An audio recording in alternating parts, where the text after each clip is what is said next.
Jonas Campos está por lá para falar do Corinthians que enfrenta o São Paulo no domingo. Sempre que o Timão teve uma semana inteira de preparação, o time nunca venceu. Dessa vez foi uma semana e meia. Será que agora vai, Jonas?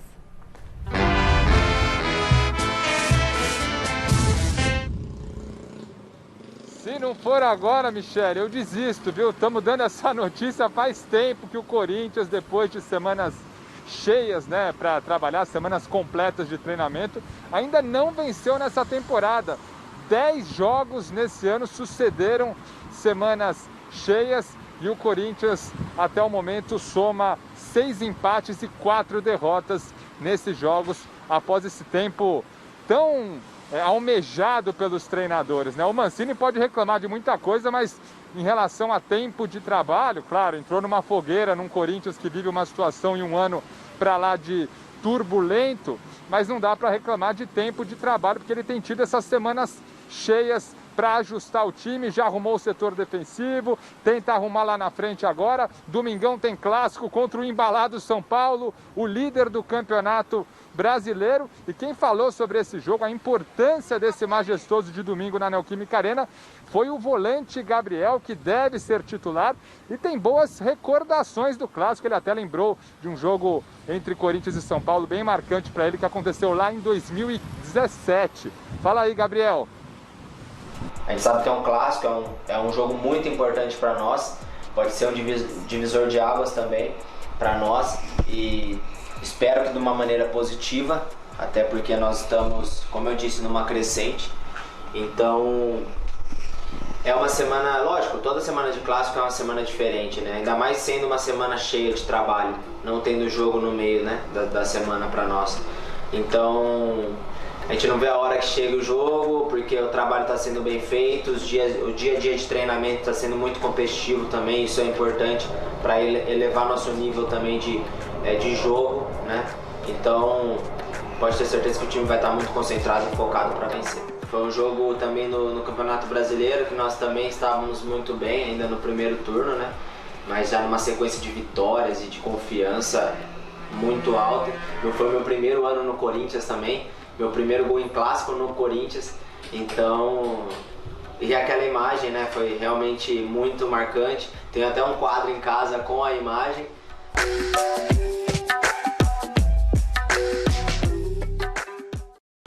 É isso, gente. Esse jogo aí, relembrado pelo Gabriel, terminou 3-2 para o Corinthians lá em 2017, naquele primeiro turno histórico que o Timão depois acabou sendo o campeão brasileiro daquele ano. Daqui a pouco eu volto com mais informações do provável time titular do Corinthians para domingão, Michele.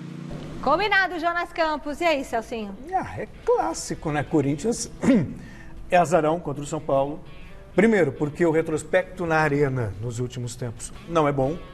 Não tem apoio da torcida, não tem isso, não tem aquilo.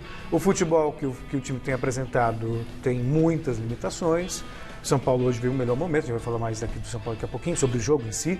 São Paulo é favorito, né? O Corinthians corre por fora. Mas aí eu gosto de lembrar de 2007, era o time rebaixado, e venceu o São Paulo no Morumbi. Lembra o gol do Betão? E quando você fala que o retrospecto do Corinthians não é bom na arena, e não é realmente, não é. O São Paulo também nunca venceu o Corinthians na arena. Né? E se a gente fizer uma avaliação agora, São Paulo e Corinthians, pelo que está jogando o São Paulo, pelo que está jogando o Corinthians, não tem nem muito o que discutir. Claro, São Paulo é favorito, vai ganhar o jogo. Só que futebol não é assim. Futebol não é assim, não. É Corinthians e São Paulo. É Corinthians e São Paulo e é o jogo que vai mexer com todo mundo. Você vai acompanhar tudo aqui no Mesa Redonda, logo que acabar o jogo, tudo aqui no Mesa Redonda, porque esse jogo vale a liderança do campeonato. O Atlético está de olho, o Flamengo está de olho, o Rogério Ceni, olha que loucura. O Rogério Ceni não vai estar com a camisa do Corinthians, mas vai estar torcendo pro Corinthians. Ele quer que o São Paulo não marque os 3 pontos pro Flamengo encostar. Até o Sampaoli, né, o argentino amigo do Celso, falou que vai, pero que sim, pero que não, de Corinthians, tá, já estão todo mundo, entendeu? Então é um jogo que mexe com o campeonato. Vai dar Corinthians ou São Paulo? Amanhã a gente fala, vamos esperar time, tem que esperar time. Por enquanto, se você analisar, o favorito é o São Paulo, mas tem muita coisa pra acontecer, viu, favorito com o pé nas costas, gente. Vai nessa. O Corinthians dorme nesse barulho, viu? Nem sem a torcida, o Corinthians não é o Corinthians. Dorme nesse barulho. Eu acho que vai ser uma goleada, hein? É? Eu acho. Opa. Vamos ver. Bom. Jonas Campos chegando novamente lá do Parque São Jorge. Ontem, Jonas, você mostrou pra gente aqui no Gazeta Esportiva que o Mancini tinha algumas dúvidas para escalar o time para o Clássico, né? Hoje, já dá para ver um melhor esboço dessa equipe, Jonas?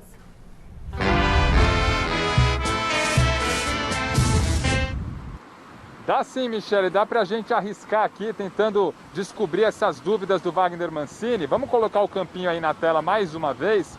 Ontem, por exemplo, o primeiro ponto de interrogação que a gente tinha era no miolo de zaga. Quem será o parceiro de Gil no Majestoso? Apesar da expectativa pela estreia do Gemerson, tendência de que o Bruno Mendes ganhe sequência no miolo de zaga do Corinthians, principalmente pelo ritmo de jogo, né? O Gemerson jogou apenas uma partida oficial em 2020, o Bruno Mendes vem ganhando sequência no Corinthians, então expectativa de que o uruguaio de fato seja o titular no domingo na Neoquímica Arena.